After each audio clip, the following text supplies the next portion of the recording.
Welcome everyone. आप सभी का स्वागत है हमारे यूट्यूब चैनल हिंदी शिक्षा संगम में। आज मैं आप लोगों को गुंडा कहानी की समीक्षा बताऊंगी।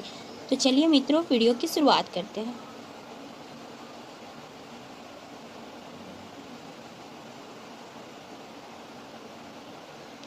उससे पहले हम जयशंकर प्रसाद के बारे में जानेंगे। जयशंकर प्रसाद का जन्म 30 जनवरी 1889 को उत्तर प्रदेश के बनारस में हुआ था। वे एक प्रतिष्ठित वैश्य परिवार से थे। उनके पिता सुगंधित तंबाकू का व्यापार करते थे, लेकिन प्रसाद जी ने व्यापार में रुचि न लेकर साहित्य साधना को अपना लक्ष्य बनाया। वे बचपन से ही गंभीर, संवेदनशील और कला प्रेमी थे। उन्होंने अल्प आयु में ही कविता, नाटक और उपन्यास लिखना शुरू कर दिया था। उनका निधन 15 नवंबर 1937 को हो गया, लेकिन उन्होंने हिंदी साहित्य को जो अमूल्य धरोहर दी वह आज भी जीवंत है। दूसरा है इनकी शिक्षा। जयशंकर प्रसाद ने प्रारंभिक शिक्षा घर पर ही प्राप्त की। उन्होंने संस्कृत, हिंदी, उर्दू, फारसी और अंग्रेजी का गहन अध्ययन किया। औपचारिक शिक्षा भले ही अधिक नहीं रही, लेकिन स्वाध्याय द्वारा अर्थात वे स्वयं अध्ययन करके वे एक बहुभाषाविद, विद्वान और चिंतक बने। तीसरा है साहित्य कृतित्व और योगदान। जयशंकर प्रसाद छायावाद के प्रमुख 4 स्तंभों में से एक है। 4 स्तंभ महादेवी वर्मा, प्रथम तो जयशंकर प्रसाद है, फिर महादेवी वर्मा, सूर्यकांत त्रिपाठी निराला, सुमित्रा नंदन पंत। इन चारों स्तंभों में से जयशंकर प्रसाद प्रमुख स्तंभ है छायावाद के। उनकी रचनाओं में भावुकता, रहस्य, सौंदर्य और आध्यात्मिकता की प्रधानता है। प्रमुख विधाएं और कृतियां हैं इनके। काव्य में है कामायनी, उनकी सबसे प्रसिद्ध और कालजयी काव्य कृति। यह मनु और श्रद्धा की कथा के माध्यम से मानव मन के संघर्ष और विकास की दार्शनिक व्याख्या है। झरना, आंसू, लहर, प्रेम पथिक अन्य काव्य संग्रह है इनके। नाटक है स्कंदगुप्त, चंद्रगुप्त, अजातशत्रु, ध्रुव स्वामिनी। जन्मेजय का नागयज्ञ। प्रसाद के नाटक ऐतिहासिक और भावनात्मक दृष्टि से समृद्ध है। कहानियां हैं इंद्रजाल, आंधी, गुंडा। आधुनिक हिंदी कहानी को परिपक्वता देने में उनकी अहम भूमिका रही है। उपन्यास है कंकाल, तितली, इरावती। यह उनके उपन्यास है जो मनोवैज्ञानिक और सांस्कृतिक दृष्टि में महत्वपूर्ण है। विशेषताएं और योगदान। छायावाद के जनक और प्रवर्तक हैं। काव्य में दर्शन, सौंदर्य और कल्पना का अद्भुत समन्वय। हिंदी नाटक को नई दिशा देने वाले पहले सफल लेखक। कहानी और उपन्यास में मनोविश्लेषण की शैली का प्रयोग। 5वां है सम्मान और स्मृति। जयशंकर प्रसाद को जीवंत काल में कोई औपचारिक सरकारी पुरस्कार नहीं मिला है, लेकिन उनकी रचनाओं ने उन्हें हिंदी साहित्य के अमर लेखक बना दिया। उनके नाम पर विश्वविद्यालयों, साहित्य संस्थानों और पुरस्कारों की स्थापना हुई है। कामायनी को हिंदी साहित्य की सर्वश्रेष्ठ काव्य कृति माना जाता है। निष्कर्षतः कह सकते हैं कि जयशंकर प्रसाद एक युगदृष्टा, कवि, नाटककार, कथाकार और विचारक थे।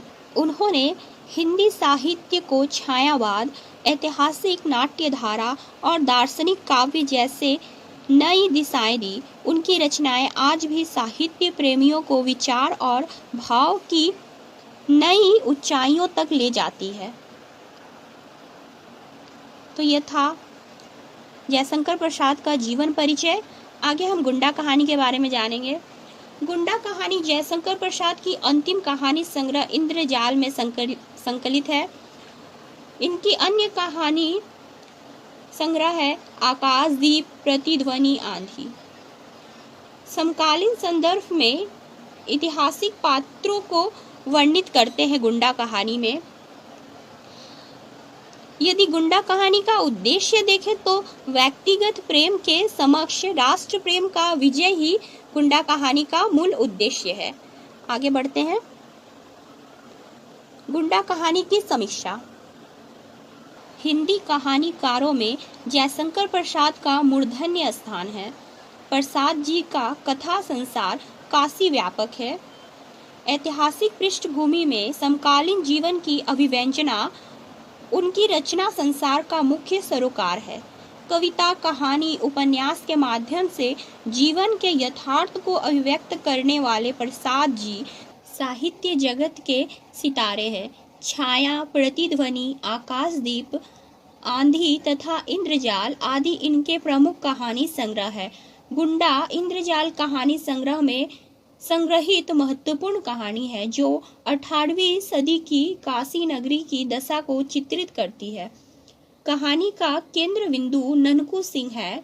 उन्हीं के इर्द गिर्द कहानी अपने विकास ले पाती है। 18वीं सदी में प्राचीन काल की काशी से बहुत भिन्न था। एक समय था जब देश विदेश से लोग यहाँ धर्म, दर्शन और ज्ञान की प्राप्ति के हित में आया करते थे, किंतु अंग्रेजों के शासन में जो कहर बरसाया उससे त्रास्त होकर काशी के कुछ युवकों ने अंग्रेजी शासन के विरोध का वेरा उठाया। ऐसे युवकों को गुंडा कहा गया है। ननकू सिंह एक ऐसा ही गुंडा है जो अंग्रेजों के समर्थकों के लिए आतंकित और भारतीय समाज के लिए प्रहरी है। कथानांक में गुंडा कहानी की रचना जयशंकर प्रसाद ने ऐतिहासिक पृष्ठभूमि पर की है, परंतु कहानी इतिहास के साथ साथ देशभक्ति, प्रेम, समर्पण तथा कल्पना की मधुर ताने बाने से पिरोई गई है। कहानी 18वीं शताब्दी के उत्तरार्ध की काशी के यथार्थ का चित्रण करती है। यह दौर अंग्रेजी शासन के आतंक का दौर था, जिससे त्रास्त होकर काशी के कुछ नौजवान अंग्रेजी शासन के विरोध तनकर खड़े हो गए और गुंडा कहलाए। ऐसा ही एक गुंडा ननकू सिंह है, जिसे कहानीकार प्रसाद जी ने इस तरह चित्रित किया है। वह लिखते हैं, वह 50 वर्ष से ऊपर था, तब भी युवकों से अधिक बलिष्ठ एवं दृढ़ था। चमड़े पर झुर्रियां नहीं पड़ी थी। वर्षा की झरी में, पूस की रातों की छाया में, करकराती हुई जेठ की धूप में नंगे शरीर घूमने में वह सुख मानता था। वह गुंडा था।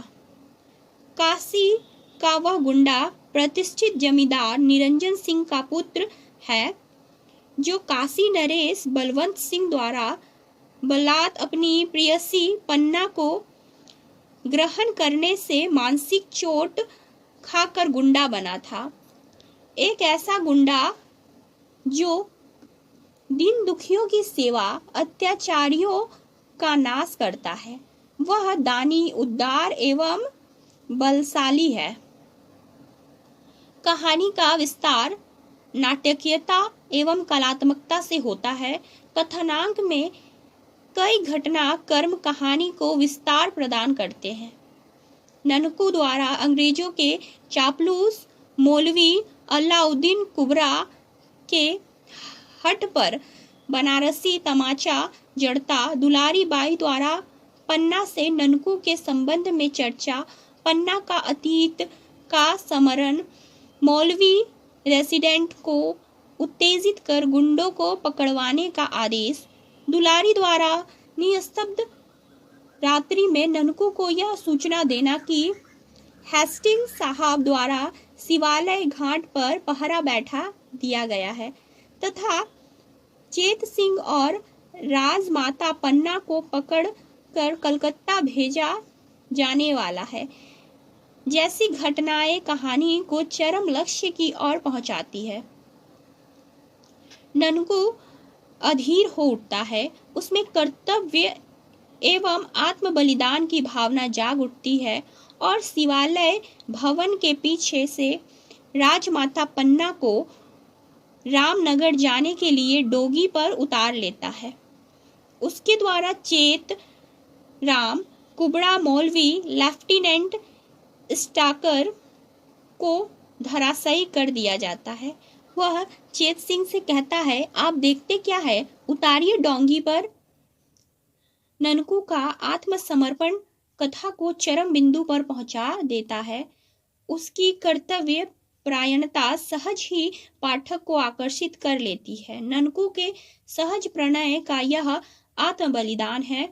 प्रणय की ज्योति से दीप्त ननकू सिंह आत्म बलिदान कर देता है। उसके अंग छत विछत हो जाता है। पाठक अवसन्य हो जाता है और उसके हृदय की सहज सहानुभूति ननकू पर केंद्रित हो जाती है।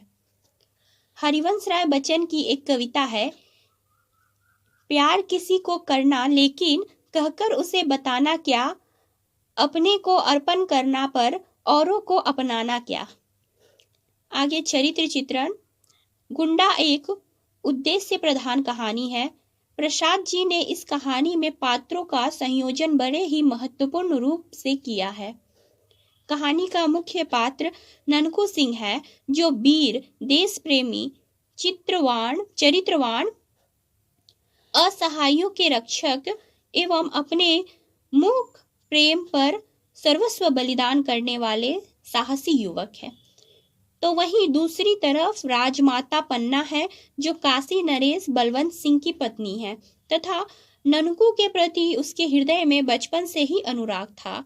बलवंत सिंह द्वारा बलात् विवाह के कारण वह अनुराग नष्ट हो जाता है और ननकू सिंह से गुंडा बन जाता है। राजमहल के इस षड्यंत्र के कारण वह राजनगर के शिवालय घाट में शरण लेती है और चेत सिंह की रक्षा का प्रयास करती है। मुख्य पात्रों के अतिरिक्त मल्लू तमोली, मल्लुकी, बोधी सिंह, अलाउद्दीन कुबरा, मनियार सिंह, स्टाकर जैसे उल्लेखनीय पात्र भी है, जो मुख्य पात्र को पूर्ण रूप प्रदान करती है। कथोपकथन। गुंडा कहानी 18वीं शताब्दी के काशी का वर्णन करती है। एक ऐसी काशी जो ज्ञान और धर्म से समृद्ध थी। अतः कहानी का कथोपकथन भी देश और काल के अनुसार स्वाभाविक, नाटकीय एवं समय अनुकूल है। प्रस्तुत कथोपकथन जहाँ कथनांक को विकसित करते हैं, वहीं वातावरण की सृष्टि और पात्रों के चरित्र चित्रण में सहायक भी है। छोटे छोटे भावपूर्ण संवाद कथनांक को सशक्त बनाते हैं। इसकी शैली नाटकीय है, पर कहानी को चित्रात्मक, व्यंजनापूर्ण, स्वाभाविक और संगठित बना देती है।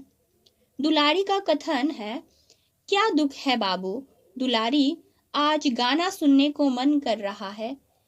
इस जंगल में क्यों? तुम किसी तरह का खटका ना करो।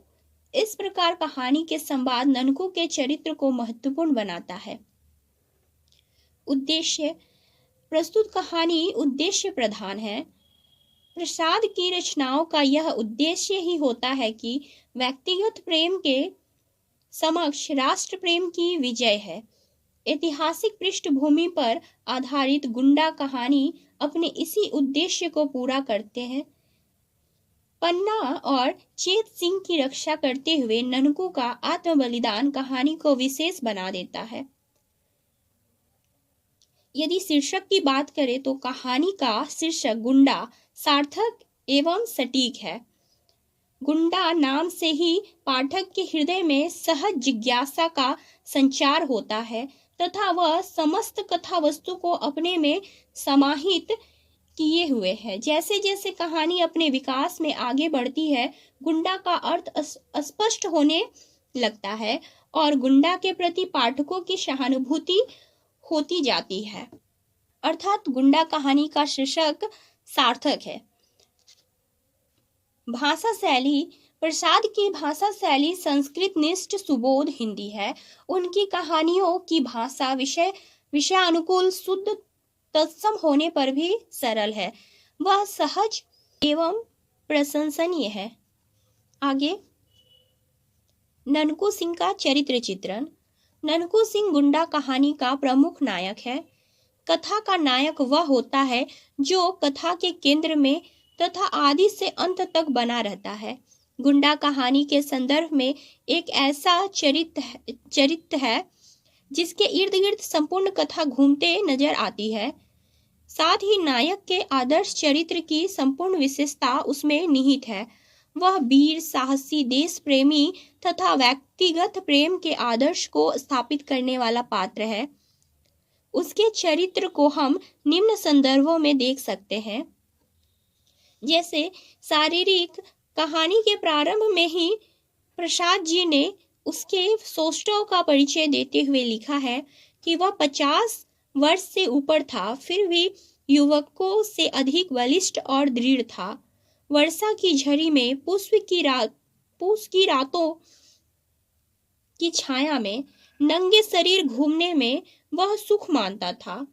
पंजों के बल जब वह चलाता था तब उसकी नसें चट चट बजती थी। वह गुंडा था। कहानी का यह अनुच्छेद उसकी दृढ़ता और चारित्रिक तटस्थता को दर्शाती है। उसके शारीरिक सौंदर्य पर काशी की वेश्याएं रिझ उठती थी, लेकिन वह इसके बाद भी वह अपने चरित्र को दृढ़ के साथ बचाए रखा था। ननकू सिंह रसिक प्रकृति का पुरुष है। जीवन की विपरीत परिस्थितियों से जूझते हुए भी वह निराश नहीं होता है। वह जीवन को खुलकर जीता है। पन्ना का उसके लिए देवीय प्रसाद है। उस प्रेम की अपूर्णता को भी अपनी रसिक प्रवृत्ति से वह पूर्ण बना देता है। वह दुलारी के गाने का शौकीन है। बोधी सिंह से वैचारिक मतभेद के बाद भी वह समधी बनकर उसके बेटे का विवाह करवाता है। जुए में जीते गए रुपयों का जरूरतमंदों में बांट देता है। वह जुआ तो खेलता है, लेकिन उसका अभ्यस्त नहीं है। वह मनु तमोली से कहता है, ननकू सिंह जिस दिन किसी से पैसा लेकर जुआ खेलने लगे उसी दिन समझना वह मर गए। ननकू सिंह गाने के शौकीन है। वह दुलारी बाई का गाना मनु तमोली की दुकान पर बैठकर नीचे से ही सुनते थे। कभी भी वह कोठे पर कदम नहीं रखते। कोई ऊपर चलने को कहता तो वह उदासी की सांस खींचकर चुप हो जाते। दुलारी पन्ना से जब कहती है, नहीं सरकार, शपथ खाकर कह सकती हूँ कि बाबू ननकू सिंह ने आज तक मेरे कोठे पर पैसे नहीं रखा है। ननकू सिंह साहसी व निडर प्रवृत्ति के पुरुष है। अन्याय सहना उसकी प्रवृत्ति नहीं है।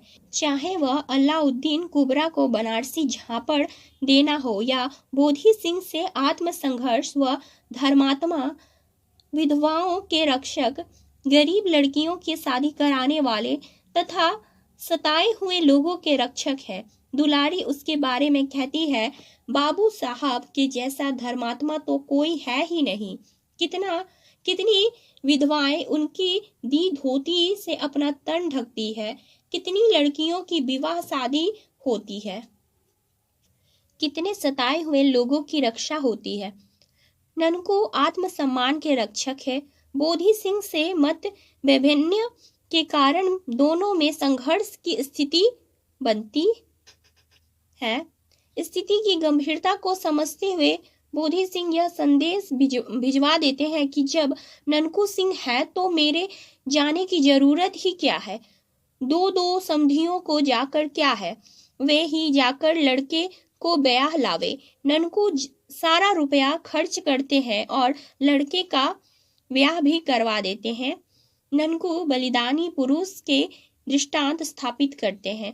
राजमाता पन्ना और उनके पुत्र चेत सिंह को अंग्रेज सैनिक शिवालय घाट के महल में घेर लेते हैं तो इस संकट की घड़ी में ननकू रक्षा हेतु तत्पर हो जाते हैं। अपने बलिदान के बदले उसकी रक्षा करते हैं। अकेले संघर्ष करते हुए उनके अंग छत विक्षत होने लगते हैं, किंतु अपने प्रेम और राष्ट्र प्रेम का अहित नहीं होने देते हैं। निष्कर्षतः कह सकते हैं कि गुंडा कहानी में गुंडा बाबू ननकू सिंह का चरित्र बड़ा ही आकर्षणमयी स्वर्णिम रेखाओं से चित्रित है। उनका आश्चर्यपूर्ण चरित्र सहज ही पाठकों का हृदय आकर्षित कर लेता है। वह एक चरित्रवान, प्रेमी, धैर्यवान व्यक्ति का धनी, शक्तिशाली वीर, साहसी पुरुष है जो देश और प्रेम के लिए अपनी प्राणों की आहुति देने में भी संकोच नहीं करते हैं। आगे